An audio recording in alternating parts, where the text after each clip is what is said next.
in each percussion scenario, sometimes I call it percussion problem solving, there's a task to be overcome, which is somewhat logistical, but then there's also a space of imagination, which has to have embedded in it curiosity and discovery. And I would say those are the two main things that are common to both my artistic practice as a performer in New York and also here at Oberlin as a teacher. The students and I are collaborators in this process of discovery. And yes, that involves a lot of rigor and passing of information about the mechanics of percussion, how to hold the sticks, how to make a sound, how that sound can blossom in a certain context. But it also involves a lot of exchange. We have as much of a pedagogical exchange here as we do a passing of knowledge from me to them. I learn a lot from the students, and I consider myself a perpetual student. I know that's a cliche, but as a percussionist, you can't know everything. It's not possible. Our instrumentarium is too deep, it's too broad. So you have to be humble and be willing to discover something and learn something new every day. The students here share that trait across every single one of them.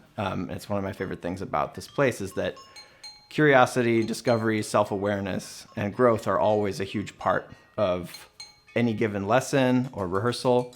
So for me, the pedagogical part of this doesn't feel that different than being an artist in a professional context.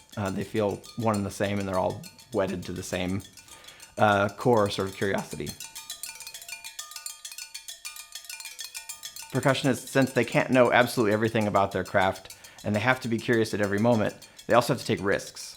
They have to wonder what this will sound like, in which context, and also learn a new instrument, brand new, 24 hours before the next rehearsal. And so that risk-taking spirit is common to percussionists everywhere. And at Oberlin, risk-taking is a part of the culture across the college, conservatory, and in the community. It manifests in a lot of different ways. But for me, it's a very expressive space too. So a student might take a risk that in a professional context later, or in an audition, they might not take. And here's the safe place to do that kind of thing and test the limits of what's possible creatively and sonically.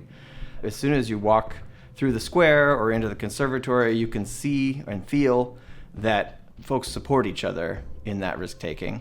But it's an energizing support. It's not only a support that backs you up when you want to take a risk, but it also encourages you to take the risk and drive you further into experimentation.